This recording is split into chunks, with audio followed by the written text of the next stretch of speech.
嗽、哮喘同埋胃酸倒流啊，究竟有啲咩關係嘅咧？一直都係我裏邊一個大嘅迷思嚟嘅嚇。咁所以今日咧，我請嚟兩位專科嘅醫生，可以同我哋解答一下啦。嗱，首先咧，我介紹嘅咧就係坐喺遠少少嘅呢一位咧，就係呼吸系統專科林彬醫生。林醫生你好。你好，陳生。喺我隔離呢一位咧，就係腸胃肝臟專科盧凱珊醫生。 Stephen 你好。盧醫生你好。第一個問題，究竟呢三樣嘢有冇關係咧？咳嗽同哮喘我都拉到啲能嘅，但係胃酸倒流又即係點樣插入去？呢三樣嘢係咪互為因果㗎？嗱，喺腸胃科嘅角度嚟講咧，胃酸倒流係一個好常見嘅功能性嘅失調問題啦。咁有啲病人咧，顧名思義就係啲胃酸湧翻上嚟，湧上去食道，令到個病人有火燒心啊，吞煙有時會覺得唔舒服啊。但係嚴重起上嚟咧，佢都會刺激埋氣管嘅咁同埋咽喉嘅位置啦。咁所以咧腸胃科好多時都見到有啲病人會話我有喉嚨痛啊，或者會夜晚有咳嗽嘅問題。我相信林醫生都見好多。我明白啦。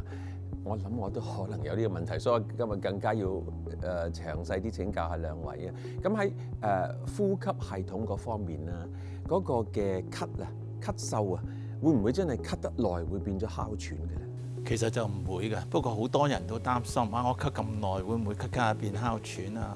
通常嘅答案就係唔會，因為呢，但係咳可以係哮喘嘅一個表現。咳得多就唔會變哮喘，因為有哮喘嘅人咧，一定要佢本身基因上體質敏感，表現喺氣管度先至出嗰個哮喘。咁正話阿盧醫生都講啦，胃酸對哮喘有個壞嘅影響。其實我哋喺10幾20年前嗰時做過一個研究，喺哮喘科病人，我哋問埋有冇胃酸倒流，跟住真係發現有胃酸倒流嘅人咧，哮喘控制係會差啲嘅，佢會走啲啲上嚟，氣管感應到咧就會覺得好乾啊，就會開始咳啊嗰啲啦。甚至有啲可以胃酸一上喉部痙攣啊，會覺得唞唔到氣，好辛苦。咁有啲甚至要叫十字車嘅。咁當然去到醫院嘅話，因為有功能性嘅問題，檢查又唔一定揾到有咩嘢。咁即係話你咳得耐就唔會哮喘，但係如果你有咳咧，就可能係有哮喘。你講得啱。咁有哮喘有冇分一啲咩正常哮喘、異常哮喘、變異哮喘？對，哮喘其實分好多種嘅。我諗典型嘅哮喘啲人就話我有扯蝦啊，呢個應該係哮喘。所謂扯蝦即係唞氣時嘻嘻聲，咁好多人都唔知嘅。佢話譬如今次我都睇一個病人話我琴日唞氣有聲喎，係咪有哮喘啊？我話你吸氣時有聲定呼氣時有聲？我吸氣時有聲，呢個就唔係哮喘。哮喘嗰啲聲典型就係呼氣時先至有。係點樣㗎？嗰啲聲音係？即係哮喘嘅病人咧，因為個細嘅氣管會變得，因為黏膜腫脹變得窄咗。但係我哋呼氣時咧，氣管亦都比吸氣時再窄一啲，所以當空氣經過窄嘅地方，嗰棟牆喺度震嘅嗰啲哮喘嗰啲聲其實係好高音嘅。呼氣時聽到好似音樂聲咁樣，咁有啲空氣行過好窄嘅地方震動嘅聲。通常病人自己其實係唔應該聽到，我哋揸住個聽筒先會聽到嘅。咁如果有哮喘唱唔唱到歌嘅咧？嗱，我知林醫生你中意唱歌。哮喘唱歌，如果哮喘控制得好咧，同正常係冇分別嘅。所以好多運動員有哮喘一樣可以踢波嘅，所以正常冇問題嘅。但當佢控制得唔好，黏膜腫脹或者有少分泌會多咧，唱到高音上到去咧，佢就會咳，唱唔到嘅。所以最緊要就係控制得到。對。咁點樣去控制，或者有冇得醫嘅咧？有得醫，所有病都有得醫嘅。嗱，哮喘控制咧，其實我哋講幾方面嘅。第一方面就係睇下嗰個人哮喘有冇咩令到佢敏感嘅致敏源，避開啲敏感嘅嘢已經可以好啲。譬如第二類好似可能個哮喘係因為經常胃酸倒流啊，咁我揾盧醫生解決佢胃酸倒流，咁哮喘咪控制得好咯。但係大部分病人可能我哋唔一定揾到個特別嘅原因，或者話致敏源對塵蟎敏感啊，對毛菌敏感，對曱甴敏感，避又避唔開嘅，又唔知點樣避開。咁好多時咧就用唔同嘅方案處理啦。標準嘅處理當然又最標準就係吸啲藥醫啦，但唔係以前做戲嗰啲嗰種咧。其實我哋依家唔建議，因為嗰個咧係舒緩症狀，唔能夠醫病嘅。經常用咧反而可能會有啲危險，一下發作啊，可能會有生命危險。所以通常都係吸啲藥咧，係入邊有少少類固醇啊，有少少放鬆氣管一樣，又舒緩症狀，又醫到個病。咁啊，當然呢個係標準嘅做法。好多人聽到個類固醇會好驚啊，類固醇喎。但我哋成日都講吸個類固醇要高多10倍、20倍先至會有全身嘅副作用，其實好安全俾人長期用嘅。咁當然好多時哮喘你話我用咗藥都控制得唔好，再加啲吸嘅藥咯。再唔好點啊，再加類固醇，呢個就係傳統嘅做法。但過去10年咧，其實揾到好多嘢啊，原來令到氣管發炎唔係淨係得類固醇一條路線嘅喎，另外有條路線可能係一種叫嗜酸細胞比較高啲啊，我哋用啲生物製劑呢，我又有2成人可以肺功能去到正常，同正常一樣嘅，所以要睇翻佢嘅情況，根據佢嘅情況幫佢做一個叫個人化嘅治療。即係有得醫啦。你講得啱啊！唔係淨係舒緩咁簡單。唔係。咁係咪可唔可以斷到尾㗎？斷尾呢就比較困難啦。點解困難？因為我哋都講咧，哮喘係本身個體質敏感，體質佢嘅遺傳攞翻嚟，我哋後天去影響先天嘅嘢，其實就唔得。所以目前嚟講，哮喘我哋都係講控制，唔係講醫翻好。如果要生咧，就即係同父母生啦，遺傳啊嘛。都遺傳咗好多好嘢嘅。咁會唔會即係如果你自己有可能父母都有㗎咯喎？父母一定有敏感體質，但係敏感體質唔一定表現喺氣管度，係可能係皮膚敏感嘅濕疹啊，可能有鼻敏感啊。不過而家香港一半人都有鼻敏感，所以敏感體質好多。不過咁我講就講喎，我試過以前咧，我喺香港好敏感啦個鼻，但係我去咗外國生活嘅時候咧，又冇咗㗎喎。但係我翻到嚟，以為又會有翻咧，又冇咗㗎喎。係咪會變㗎？久唔久？環境變嘅你。我諗環境變就第一你敏感嗰啲嘢，外國冇嘅，咪冇事咯。即係出到，所以啲人啊飛機一到已經就敏感啦，鼻哥通好晒，或者到香港即刻就鼻哥塞啦。咁啦，另外你依家翻嚟點解冇敏感咧？會唔會氣候變咗啊？環境入邊嘅嘢變咗，呢個係其中一樣。第二樣就可能個免疫系統亦都會有少少改變。咁咪好咯。有冇啲情況咧係較容易會誘發到呢個哮喘嘅問題出嚟？會典型嘅就係我哋講病毒感染啊、傷風感冒嗰啲，所以傷風感冒咧，有哮喘病人10次有9次都可以向下走，令到氣管腫咗啊，誘發個哮喘發作。飲酒啦、胃酸倒流啦，又會哮喘發作啦。休息得唔好啦，亦都會啦。不過始終你都要有咁嘅遺傳同基因。對。如果你冇嘅話咧，就唔會哮喘嘅，最多都係咳到變哮喘。你講得啱。唔會咳到變哮喘嘅。對。唉，咁樣安心啲，一定會咳㗎嘛。我咳到好傷身㗎。我而家有個問題咧，我成日個喉嚨會好痕啊。咁咧有時咧痕到想伸隻手落去拗。我唔知道我係咳啦，我諗一定係敏感，唔知敏感啲乜嘢。咁係可唔可以驗到出嚟我有冇哮喘嘅？嗱，我唔知我有冇哮喘，我可唔可以驗到嘅？可以啊！嗱，你其實講咗個好緊要嘅問題，你話我哋喉嚨痕會咳，其實我哋喉嚨氣管得一種感覺，淨係識痕嘅啫。痕其實即係一個信號，話俾你聽，氣管入邊有啲嘢，因為氣管係送啲空氣去個肺嘅，佢唔中意有嘢塞住佢，一有嘢佢就俾個信號痕咧，你就會送個信號去個腦咧，就會叫你咳啦，用力氣管用力，肌肉收縮咳，但係咳得辛苦，我哋成日都講咳係保護我哋，但係咳得辛苦咧，咳得緊要係好辛苦嘅，咳到流眼淚啊、流鼻涕啊、暈啊都得嘅。咁所以你話我喉嚨痕，所以第一樣嘢你就揾出個原因，點解我個分泌會比正常人多？通常我哋講3個常見3個源頭，一個叫鼻敏感、鼻水倒流，第2個胃酸倒流，第3個本身氣管或者肺有少少問題，令到分泌多咗啲。因為氣管入邊有啲毛毛係負責清理痰，平時我哋都係不停分泌痰，令氣管保持乾淨。太多啦，掃唔切啦，我哋就要通過咳嚟到幫手清理。咁會唔會有個原因令到你痰多，所以會咳啊？哦，即係啲痰應該幫我清理。哦，係啊，正常我哋不停喺度吸咗啲塵落去，揾啲痰黐住，冇將啲痰掃上喉嚨吞落肚，氣管乾淨。我哋唔知嘅，不停喺度吞啲痰，所以有啲人話：我唔識攞啲痰吞落去會唔會危險啊？唔會嘅，不停做緊嘅根本，我哋唔知啫嘛。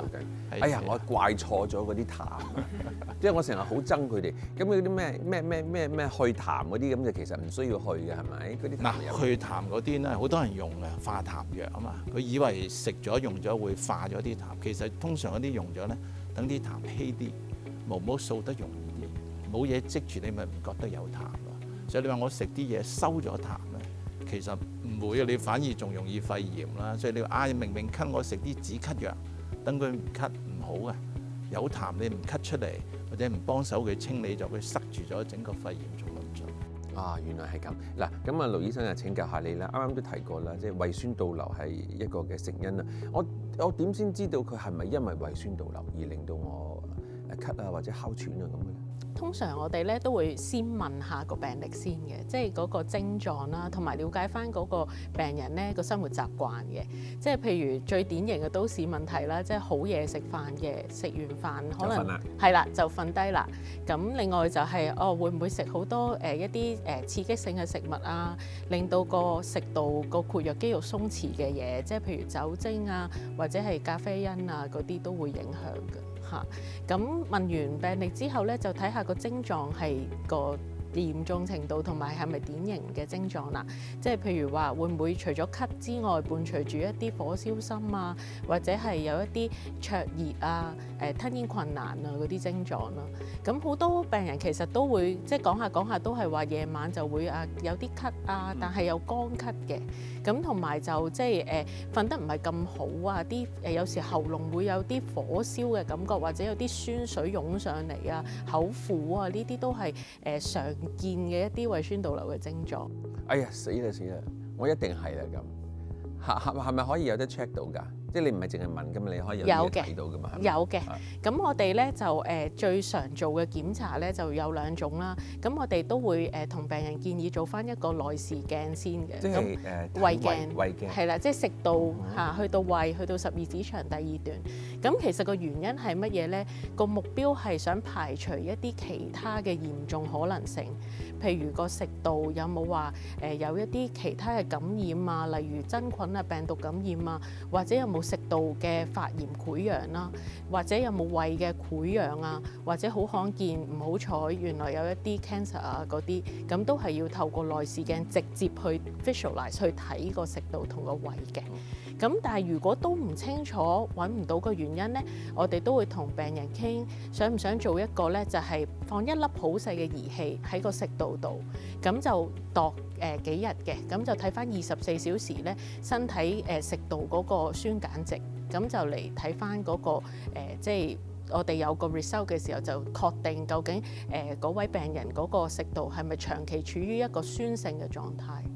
嗱，啱啱你提咗2點，第一個咧就係睇個胃鏡啦。係。咁嗱，我知道腸鏡如果你話照到有息肉啊咁咧，就最好。如果係有惡性嘅，就3年去照一次啦。係。咁胃鏡又應該要幾頻密去照一次咧？嗱，胃鏡咧就要睇翻有啲咩 findings。嗱，譬如講緊就咁有幽門螺旋菌嘅，或者係一啲食道炎嘅。我哋食道炎嚟講咧，都有分幾個 grading 嘅。我哋有一個叫做 Los Angeles 嘅 classification。咁好洛杉磯嘅。係啊，洛杉磯去分翻嗰個食道炎嘅嚴重程度。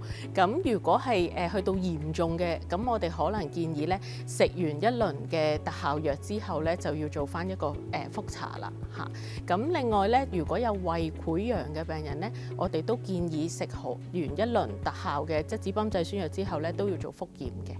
咁但係一般嚟講就即係因人而異啦，都要即係 case by case 咁樣睇翻。即係如果正常就唔需要咁密去照下個胃嘅。唔需要。如果你講嗰2種咧嚇，第一種係照下，第二個直情係放一個好細小嘅儀器去睇下個酸鹼值，咁直接到第二個咪仲好，即刻可以睇到，會唔會㗎？其實個情況就係通常我哋咧可以考慮2樣一齊做嘅。哦，一齊。係啦，咁因為都係要放啲儀器落個食道度啦。咁但係正如頭先所講，胃鏡咧就即係常做啲嘅，因為係可以排除埋其他嚴重嘅腸胃毛病咯。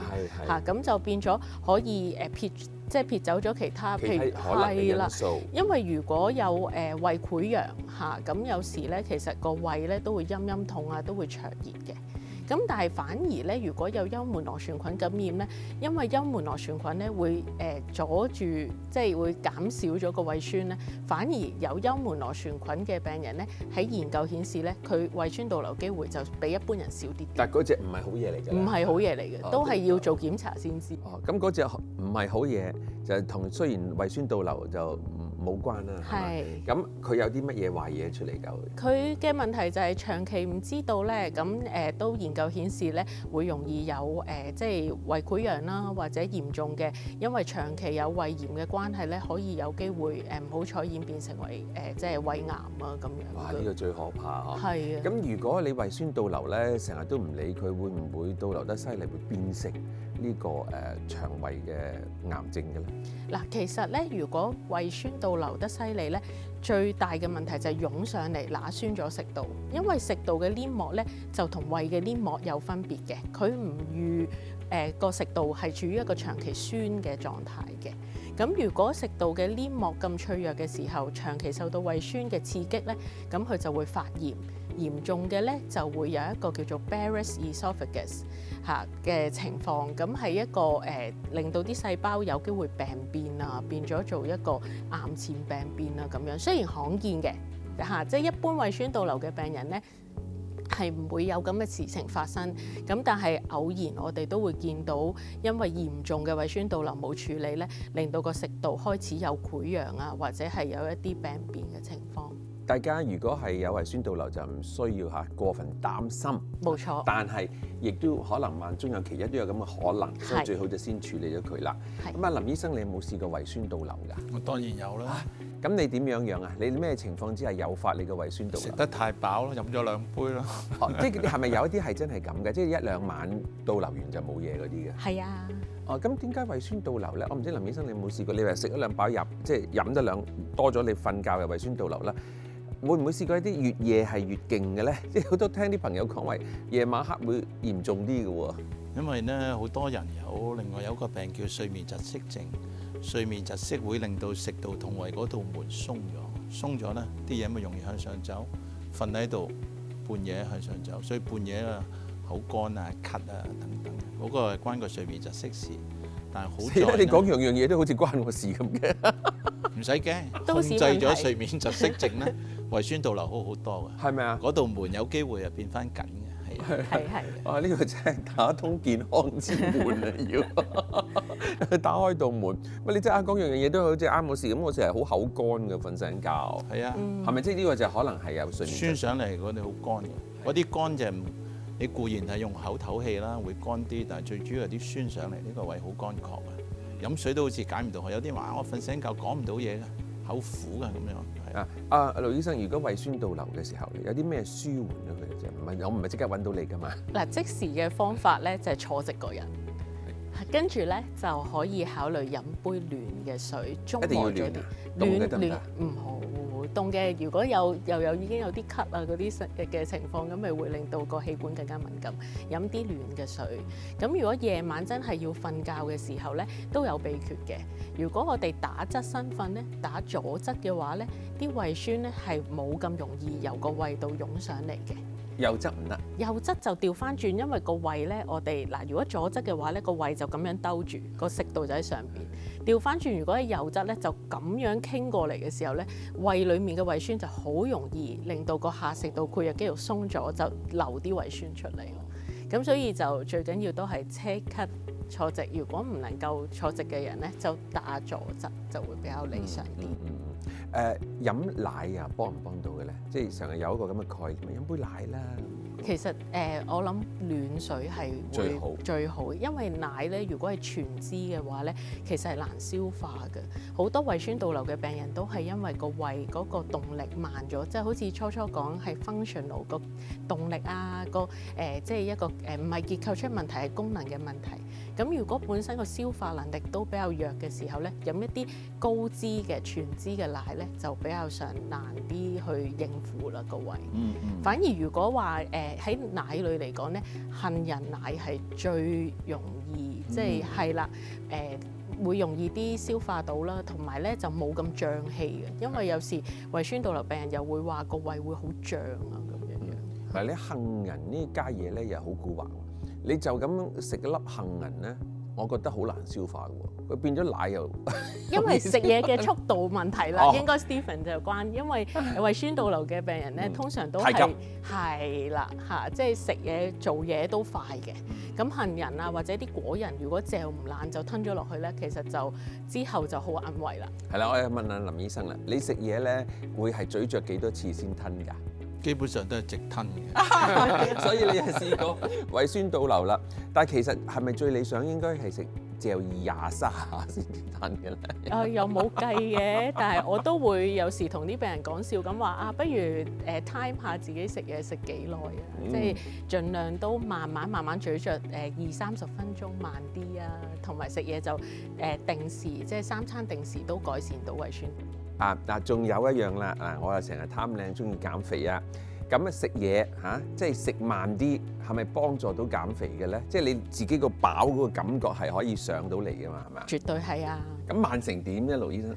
我諗20-30分鐘都好好㗎啦，已經係啊！我哋平時都市人咧問親啲病人，佢哋好多時都話：我唔使10分鐘食好㗎啦，邊有咁多時間啊？咁樣。咁啊得啦，嗱啲老闆聽到咧，其實放 lunch hour 唔使1個鐘㗎嚇，即係20分鐘到就得㗎啦。要夾埋買㗎嘛，同埋叫佢哋帶定返嚟咯，要係咪要排隊要叮㗎嘛。食一啲室溫暖嘅嘢咪得咯。仲有一個問題，我都試過咧，食嘢咀嚼嘅時候咧係嚼30次，好好喎。真係好耐㗎。但係嚼30次真係唔同㗎喎。係啊。佢你咬到佢碎晒，同埋咧我哋而家講輕慢食啊，即係慢啲嘅個節奏咧，咁啊真係都有啲幫助㗎喎，幾好下㗎喎。喂，咁啊嗱，佢嗰個咁嘅哮喘咧，阿林醫生嗰個咧就衰啦啊，即係唔斷到嘅，係控制嘅啫。胃酸倒流斷唔斷到咧？睇下乜嘢界定斷唔斷到啦，因為咧唔其實使再食藥。得嘅，哦但係我都會提啲 patient 咧，如果個生活習慣冇改善咧，都係有機會再有翻症狀嘅。咁但係其實而家都有啲好有效嘅藥物去醫胃酸倒流。咁我哋一般個療程咧都建議幾個星期至1-2個月啦。咁當情況已經好晒啦，咁我哋就慢慢幫佢減藥嚇，即係減可能個成分少啲啦，或者係個次數減少，跟住減下咧，佢唔記得咗胃酸倒流咧就冇事㗎啦。你講咗好多次個生活習慣其實都好重要，即係阿林醫生你嗰個哮喘就有啲先天啦，係咪？咁要控制啦。咁胃酸嗰度其實唔同先天無關啦，即係你係後天嘅生活咧，有啲乜嘢生活習慣係特別需要留意嘅咧？嗱，其實咧身形咧都對胃酸倒流有好大影響嘅，譬如即係體型比較肥胖啦，咁腹部嗰個壓力都會大咗嘅。咁另外一類人士因為個肚肥，所以就大力捱啦。係啊，其實我好同意，即係林醫生所講咧，好多人唔知道自己有睡眠窒息情況咧，咁就會嚟到話啊好攰啊，同埋會有胃酸啊。咁呢啲我哋即係問下都會問得到個生活節奏原來係好急促㗎啦。咁亦都有好多研究顯示咧，其實人嘅情緒咧都會影響胃酸倒流㗎。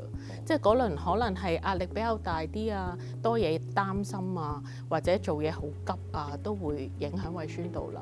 咁另外就飲食習慣啦，食煙飲酒同埋譬如用好多即係飲好多咖啡啊，一啲咖啡因咧都會令到下食道括約肌肉鬆弛嘅，咁都容易啲有胃酸倒流咯嚇。咁所以都係同啲 patient 傾，即係了解翻佢個問題喺邊，咁啊見招拆招咁同佢睇下。咁食啲辣嘅嘢都會俾刺激性嘅。咁食 nuts 其實都會刺激㗎。你就30下就應該 OK。係30下就 OK，因為要個未爛晒，磨嗰啲磨晒佢。係啦。中意咬嘅口感咧，咬2啖，然之後拎翻出嚟，係咪？有個磨嘅機磨爛佢再食過。係最緊要係咁啊。係最緊要咬得爛，係啦。咁啊，阿林醫生。喺個呼吸系統科，你有冇見過一啲特別嘅個案咧？係特別嘅，即係特別啲，譬如關於咳嗽啊、哮喘啊，或者胃酸倒流嘅，可以同我哋分享下咧。我驚時間唔夠，簡單講啦。嗱，我諗講新少少嗰啲就係因為而家我哋講有啲針對性某一種敏感嘅發炎嘅路線，叫嗰啲嗜酸細胞嗰啲啦。譬如我有個病人咧，佢睇咗好多年㗎啦，初就冇乜嘢嘅，傷風感冒先至哮喘發一發，平時冇嘢事就肺功能好正常嘅。咁啊幾年前開始就差啦，肺功能都唔正常啦，咁需要長期用住啲吸嘅藥。咁用住咧都係覺得效果唔係好理想。後來有啲新嘅生物製劑出，我哋話不如吸藥之餘打埋針啦。生物製劑要注射嘅，定期嚇。打咗針之後咧，佢我從未試過條氣咁好，條氣順晒，順晒，我話順晒。不如我哋再做個肺功能睇一睇咧，完全正常，完全正常。咁我哋吸住藥打住針啦，佢話會唔制。既然咁正常，點解我要繼續用住啊？係可唔可以停啊？咁理論上就唔得嘅。你想停，我哋試下啦。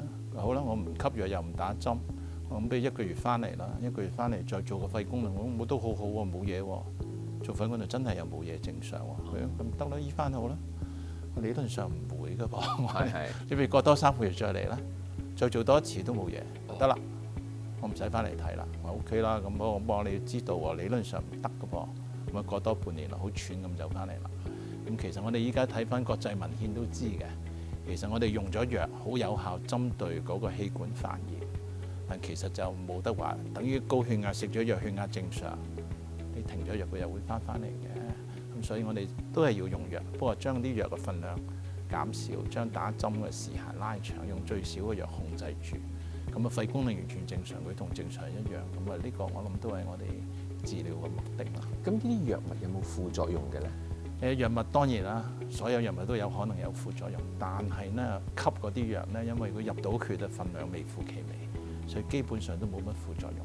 好多時我哋話吸類固醇又要啷口啊，費事喉嚨生飛滋啊等等。打生物製劑呢，依家我哋都有5至10年嘅數據咧，發現其實冇咩特別副作用。咁所以如果大家係有呢個病嘅話咧，就唔好懶惰啦嚇，即係保持得好好地咧，繼續 keep 住嚇，唔好諗住抌咗佢，抌咗佢之後咧，到後來自己辛苦就無謂啦。咁胃酸倒流嘅醫治方法又有冇副作用嘅呢啲藥物？嗱，胃酸倒流咧，通常咧治療咧都係幾個月嘅。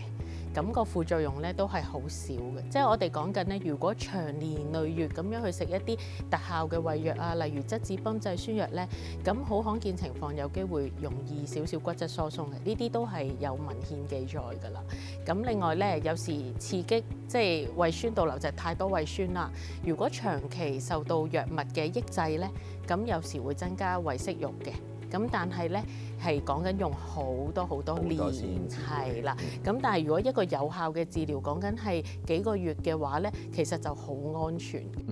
由於就算有胃息肉咧，照胃鏡嘅時候，可唔可以將佢切除㗎？會將佢切除，同埋大部分嘅胃息肉咧，就同腸息肉咧就唔同嘅。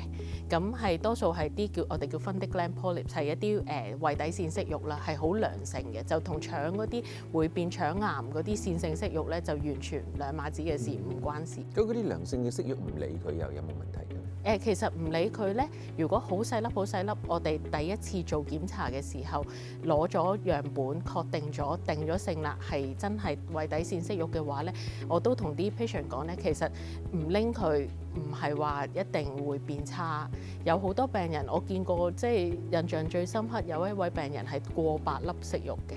咁我哋喺做胃鏡嘅時候會抽樣攞最大粒嗰啲去拎走佢做化驗。咁如果可以嘅，我哋盡量拎啦，但係都唔會即係拎走晒，因為都會同病人講喺個胃度攞百幾個傷口，其實會好痛，亦都冇咁嘅醫療需要。咁但係同腸嘅息肉係兩碼子嘅事嚟嘅，胃嘅息肉多數都良性嘅。拎咗佢出嚟之後都會痛㗎。有啲 patient 胃酸倒流嘅病人咧，本身係 sensitive 嘅，即係個胃有時我哋即係有啲脹氣佢都 feel 到咧。我哋如果有個小傷口咧，有時都會提佢哋有陰痛2-3日都係實屬正常嘅，即係都好常見。咁盧醫生喺你處理胃酸倒流嗰度有啲乜嘢特別嘅個案可以同我哋分享下？有一個個案咧，就係有一位中年嘅女士啦，咁身形好標準嘅，生活又冇乜壓力嘅，咁亦都同我講話即係之前都做咗內視鏡、胃鏡檢查啦，咁醫生話一切正常，亦都食咗即係啲特效嘅胃藥啊，質子泵製酸劑，唔同嘅中和胃酸嘅藥，都好似個效果唔係咁理想。咁當然都有問佢個生活習慣嚇，咁聽落都好似冇咩問題。咁但係後尾咧同佢傾得耐咧，就問咗一句就 hit 中咗 jackpot，就係問佢夜晚身邊嗰位有冇話你鼻鼾比較上大聲啲？咁佢就話鼻鼾又唔覺，不過瞓瞓下好似突然間唞唔到氣，好易扎醒。咁結果真係 find out 到真係有嚴重嘅睡眠窒息症。咁後尾戴咗呼吸機，亦都配合翻藥物治療咧，其實之後咧佢個症狀就真係消失晒。咁所以好多時我哋即係除咗睇腸胃之外，都會諗翻起林醫生嗰邊即係咳嗽啊、睡眠窒息啊，其實即係都係係個肺同個食道好近咁但係佢都經過一段時間先至揾到，最尾原來係因為就係睡眠窒息嘅原因。佢自己唔知㗎啦喎。佢唔知，因為佢就話我都唔肥，即係好多人都話肥先至會睡眠窒息啊。佢好標準嘅佢身形，只不過係個面型上係容易啲有睡眠窒息咯。哦，咁啊弊啦！喂，我唔似得你嗰個個案咁，我側邊冇人瞓喺度喎。咁我唔知我有冇喎。咁點樣樣啊？咁如果真係擔心睡眠窒息嘅，就要揾林醫生啦。係咪啊？即係可以喺屋企就驗到㗎啦，係咪？係，仲有啲更加簡單啲嘅方法嘅。你嗱，如果你話我間中會聽到自己咔聲，俾自己鼻鼾嘈醒，我唔使諗啦，就一定係啦。 9成9係啦。咁我係啦，我9成9啦。嗰個係呼吸道打開嘅聲，會打開即係會閂埋。第二咧，依家咪有好多啲智能手錶嗰啲咧，佢入邊有埋呢個可以睇埋你瞓着覺血氧正唔正常啊等等，嗰個都有少少診斷作用。咁我使唔使再做一個 test 㗎？因為應該嘅。咁個 test 點做㗎？嗰個 test 叫睡眠檢查，要喺醫院或者喺屋企瞓一晚。嗰晚瞓覺咧有10幾條電線喺頭啊身。我點瞓啫？咁10幾條電線。好，有個再簡單啲嘅方法，有啲再新啲咧，即係額頭貼一塊好似嗰啲黏一個嘢喺度啫，都有8成幾準嘅。哦，即係黏咗喺度你就瞓啦。係啊。哦，咁都好啲，即係黏個符咒咁啫。佢不過有好多信號咧，有電腦就收集。咁使唔使係連住嗰啲電腦嘅無線？唔使㗎，無線 wireless 咁都好啲啊！嗱，咁啊，大家咧今日咧聽到啦，阿林冰醫生同埋盧凱珊醫生嚇，同我哋講呢個呼吸系統啦，同埋腸胃啦，同埋係肝臟腸胃嘅胃酸倒流嗰個情況有啲咩因果關係啊咁？胃酸倒流就會令到個好似火燒心係咪啊？係嗱，呢啲咪叫心酸咯，係咪啊？谷到上心啦，哮喘咳咪就唔順氣咯。呢兩樣嘢好，即無謂心酸同埋頂住條氣唔順氣啊！要留意自己嘅健康，有問題嘅時候咧請教醫生，睇下有乜嘢嘅藥物或者你有啲乜嘢嘅手術係需要咧幫到你，令你過得一個健康快樂嘅人生嘅。好多謝兩位，多謝晒 Stephen。